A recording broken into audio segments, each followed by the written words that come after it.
都说呢，这个武汉呢比长沙好啊。武汉和长沙呢这两个城市我都去过啊，特别是长沙也特意去旅游过，因为长沙那边的美食特别有名嘛。实话实说啊，两个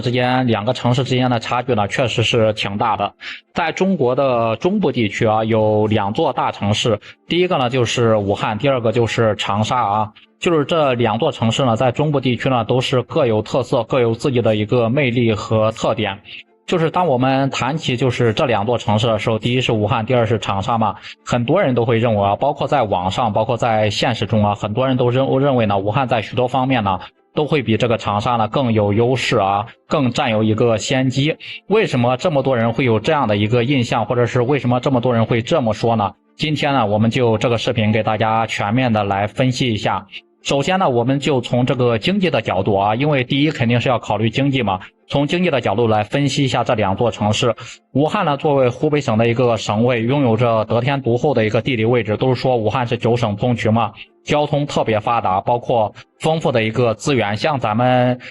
面前的这个长江、汉江，丰富的一个水资源，丰富的一个水运交通网络真的是四通八达啊，也是中国的一个交通枢纽嘛。包括武汉这边还拥有一个完善的发达的一个工业体系，包括武钢的什么都是在武汉这边嘛，还有非常发达的一个第三产业服务业，还有光谷那边的一个高科技产业、高新产业等等啊。而且呢，现在武汉这边的 GDP 已经破了2万亿，在中部地区呢绝对是老大哥的一个存在啊。相比之下呢，长沙呢虽然说也是湖南省的一个省会啊，但是在经济发展上面，包括发展的一个质量和速度上面呢，与武汉呢还是存在一定的一个差距，主要就是体现在一个产业结构，包括咱们刚才提到的一个发展速度上面啊。武汉这边呢，明显就是经济的增长速度，包括 GDP 的一个增长速度显然是更快的，包括产业结构更加的完善，更加的完整，更加的多元化啊。另外一点就是在文化方面啊，武汉和长沙呢两个都是历史悠久的一个城市，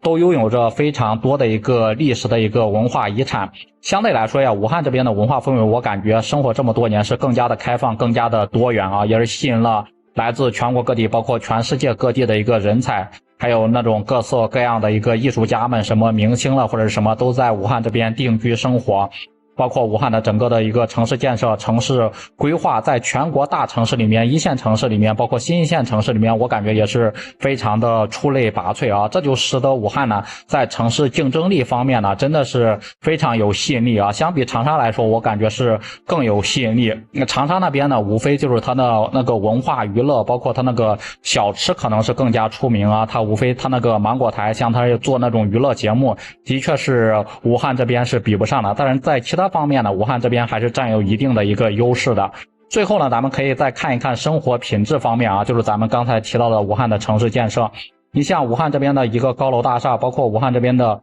住宅楼的高楼的一个数量，在世界范围内，包括在全国范围内啊，也仅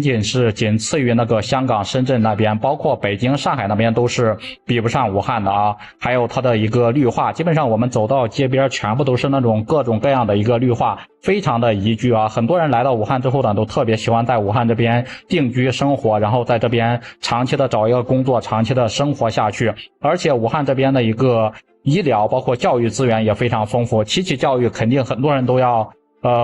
中部的大武汉都非常羡慕嘛，985、211呢，高校呢真的是多的遍地都是，武昌那边啊，而且呢，然后这个高校毕业生呢，每年都是100多万的一个，也是一个大学城嘛。然后包括这边的什么3甲医院、武汉的协和医院、武汉的同济医院，在中部地区都是出类拔萃，都是能够排得上号的，在全国也是能够排进前10的啊。所以说呢，就为市民呢提供更好的一个生活保障。当然了，相比较之下，我们也不能忽略长沙的一个魅力，包括长沙的一个特色特点。咱们刚才都提到了，长沙的一个美食真的是闻名遐迩，全世界都是知道的，包括它的文化娱乐，特别是娱乐节目，包括它的一个旅游资源等等啊，在全国也都是我感觉能够排进前几的啊。随着整个经济的发展，包括整个城市化，包括中部一体化的一个推进，长沙呢也是这几年也是不断的在进步和提升啊。综上所述呢，我们就感觉呢，无论是武汉还是长沙，都是各自省份的一个重要城市，他们呢都有自己的一个特点和特色。但是呢，从经济方面、从文化方面和城市规划等等方面啊，武汉相对于长沙来说，确实是有一定的一个优势的。但是呢，这也并不意味着长沙呢在未来没有赶超、没有超越武汉的一个潜力和机会。然后呢，长沙呢也可以通过借鉴中部老大哥武汉的一个成功经验，找到了适合自己的一个发展道路。我相信呢，在未来也会发展越来越好。不知道呢，大家对于这2座中部的一个城市，一个是武汉，一个是长沙，大家都有没有去过，或者是有没有在这2座城市生活过？大家对这2座城市都有什么样的印象？也欢迎在评论区里面多多留言，多多讨论。好了，本期视频就拍到这里，我们下期视频再见，拜拜。